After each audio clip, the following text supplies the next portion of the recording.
Hello, okay, this is kind of a weird spot for me to film in, but the sun is going down, so the light in my bedroom wasn't that great, so I moved out here. Today I'm going to be talking about Ruby Franke and Jody Hildebrand and their connections stuff. As of right now, the charge is, it's 6 different, CA charges, and I saw a really interesting podcast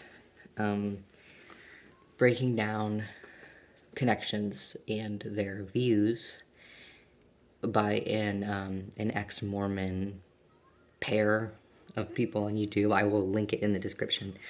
But I kind of wanted, it was like an hour and a half long podcast episode, and I kind of wanted to talk about a similar thing now that everything has happened. And just like furthering their video. So I wrote it all down in my notebook.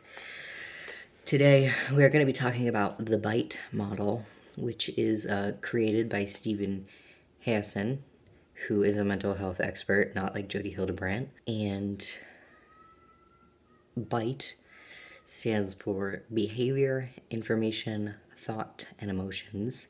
And it is basically an attempt at categorizing the areas that cults will manipulate, or the areas that cults will use to manipulate you, if that makes any sense. Okay, so I basically broke down every letter, and I'm gonna go through, and there was a bunch of different like characteristics per each letter, but I just wrote down the ones that I think match the connections and Ruby Franke, and that's kind of what so I guess there is a little bit of confirmation bias, but also this video would be like 3 hours long if I went through every single one. Okay, so the behavior traits that I think that apply here dictates where, who, and how a member lives/associates with, restricts leisure, entertainment, and leisure time, controls hair and clothes, discourages individualism and encourages groupthink, rigid rules and regulating. Now, I want to specifically talk about the 8 passengers. Ruby Franke had such an had so much control over these children that I think that all of these traits apply here. Even the controlling hair and clothes, because I don't want to name drop any of the kids, and I don't want to play footage or anything because I think the kids are already all over the internet. Her son, when he came back, she had like gotten rid of all of his clothes, and I think that kind of ties into this a little bit. And then I, for information, say deception, which is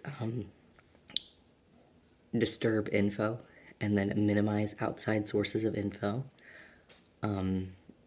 Homeschooling.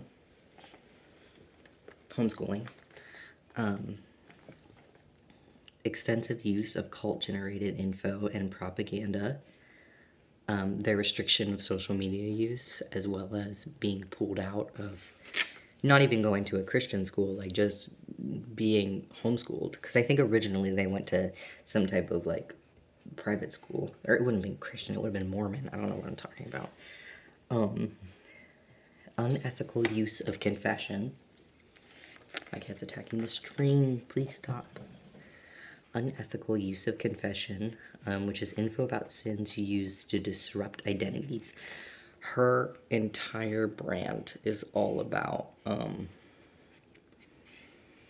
the whole connections thing is all about basically anything good in life is a sin, and it's a distraction, and it's not real, and I think that fits here.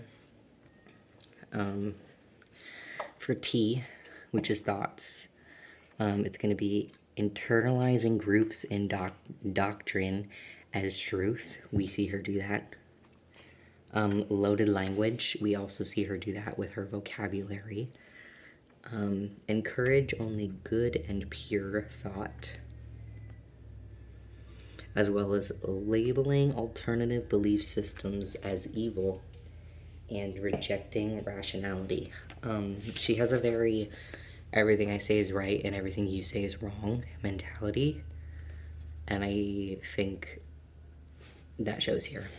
Next, we're going to talk about E, which is emotions. So, the first one that I wrote down is some emotions are bad, some are good, and will manipulate your range of feeling. Okay, I think that the emotional abuse that she uses to manipulate her children would definitely count here. You are guilty, not the group. Her children are punished, not the group. 2 of her children miss Christmas. Nothing happens to anything else. Anyone else. It's not her fault. It's their fault. So they don't get Christmas, even though she raised them. Anyways. Promoting feelings of guilt and unworthiness. The entire clip where she's asking her one kid if they want to go to the movies, and the kid is like, oh, like what movie? And then she's like, you're ungrateful. Say thank you next time. Why did you ask what movie? You should be grateful no matter what movie it is. Like, dude, promoting feelings of guilt. Ritualistic confession of sins. I mean, that can apply to the majority of religions, though. Phobia, indoctrination, fear of her leaving. Her children escaped, and her response was to claim that they were abusing each other. You probably just heard my cat thwap this. Stop it. Her response was to claim that they were abusing each other, therefore punishing the children for standing up for themselves. Fear of her leaving. You can't leave. You can't do anything. If you leave me, I will take you down with me. And then instill fear. She threatens her kids all the time.